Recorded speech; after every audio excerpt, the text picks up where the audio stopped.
Chapter 2, The Turn of the Screw, February 20th, 2004. You may have had some sense lately that something is just not right in your domestic life. Not calamitously bad, but just bad enough to be annoying on a daily basis and in seemingly unpredictable ways. You are not alone. In fact, a huge variety of personal and social problems trace to a single source. First, an inventory to establish what I mean. You have the vague sense that your bed linens are not so much comforting you as hemming you in, restricting you, and just not breathing as they should. To clean your bathtub and kitchen sink requires an inordinate amount of cleanser and bleach. Whereas you remember showers that once refreshed you, they now leave you only feeling wet. It should be a pleasure to put on a bright, white, crisp undershirt, but instead it seems rather routine, dull, even uneventful. The mop has a dusky smell of an old rag, and you keep having to replace it to get rid of the reappearing and never-disappearing stink. Your dinner tonight reminds you of your dinner last night, and that night before. And the flavors seem to be piling up into one big haze. These are just 6 of the many dozens of typical symptoms of one of the most common household problems in America today. What is that problem? The simplicity of the answer might shock you. Your water heater is set at too low a temperature. Most people don't want to think about their water heaters. It is a subject we would rather avoid. It just sort of sits there like a steel totem pole in a dusty closet that is otherwise not used for much because there is not room for much else. The heater itself seems intimidating, plastered with strange insulating devices and warning stickers. It is something to be touched only by specialists. We even fear cleaning behind it, worrying that we will be zapped or scorched. Sure, we know people who have had to replace their water heaters because their water heater went out. But because this has never happened to us, we don't worry about it. Besides, what if it turns out that the water heater has some sort of scary blue flame and a clicking starter or something? Better to leave it alone so that it doesn't become volcanic. All of these impulses are wrong. The water heater can be your friend. It can be your greatest friend in your struggle to create and maintain a happy domestic environment. It wants to be useful. There is nothing to be frightened of. There are no blue flames. They are mostly electric now.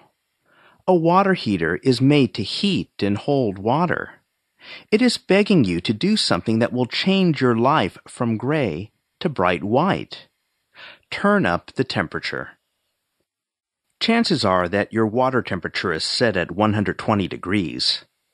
This is the preferred temperature of the establishment. Water heaters are shipped this way and installed this way. The regulations on new home construction mandate it to be this way. Who thinks to change it? But 120 degrees? Come on!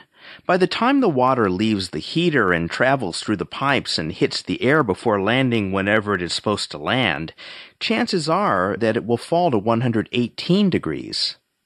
In the dead of winter with pipes running under the house, it can be even lower. Think about this. 118 degrees is the temperature at which yeast thrives. It is the temperature for proofing. What does that tell you? It tells you that things can grow at 118 degrees. In other words, this is too cool. To know what 118 degrees feels like, imagine a bowl of water that you stick your hand in. It is warm, even quite warm, but you don't really have the drive to pull your hand out to keep yourself safe. You can adjust. You know what? Everything adjusts to 118 degrees.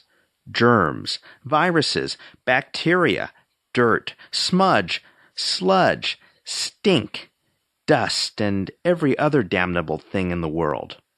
All of this lives, even thrives at 118 degrees. Revelation 3:16 has it right. So then, because thou art lukewarm, and neither cold nor hot, I will spew thee out of my mouth. Who came up with the idea that the standard temperature should be 120 degrees? The usual bunch. Governments that want to impose a variety of deprivations on you. Anti-energy people who think the less technological consumption the better. Environmentalists who want to stamp out all things bright and beautiful. Litigious lawyers who have intimidated heater makers. And safety freaks of all sorts. A quick search shows all. We know these people. They are the people who say we should eat our own garbage, invite bats to live in our attics, and refrain from killing mosquitoes in the marsh. They are the ones who gave us toilets that don't flush and shower heads that don't spray.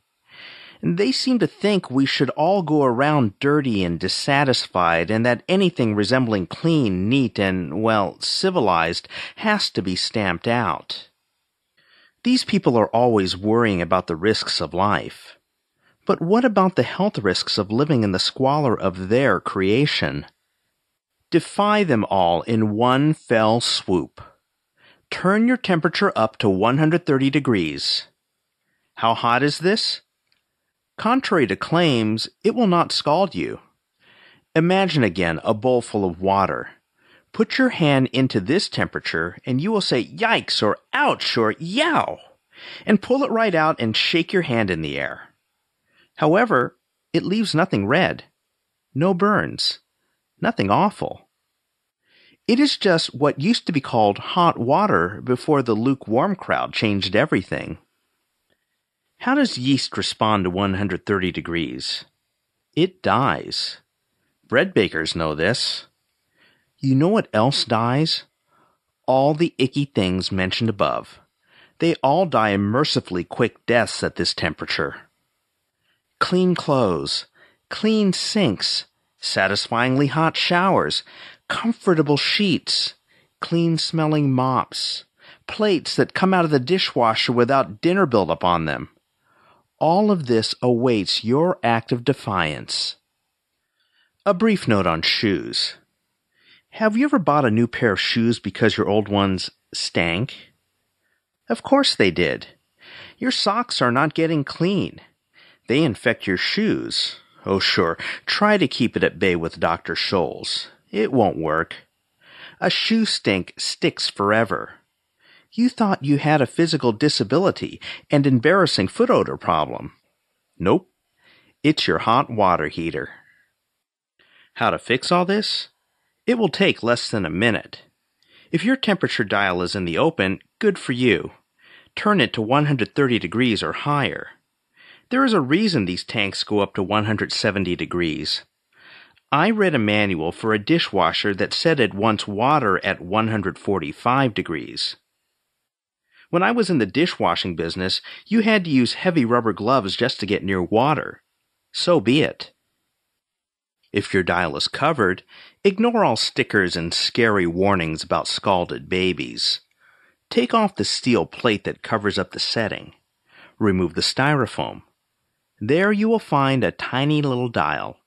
Use a dime or a screwdriver and give the dial a teeny tiny little turn over to 130 degrees. The benefits will start within hours. Within a day, you will experience the greatest increase in your standard of living since your gas grill and automatic sprinkler system. Your new life begins with a comfortable and happy sleep, a blasting hot and refreshing shower, a crisp t-shirt and clean socks, followed by breakfast on a plate so clean it squeaks. Even cleaning up breakfast will be pure pleasure. The sink gleams, the floor has never been cleaner, and your mop will end up as fresh as the day you bought it. Indeed, with a water heater set at 130 degrees, all is right with the world. At least that part of it you can control. Even if the whole world is conspiring against civilization, you can preserve your part of it with the smallest turn of a screwdriver.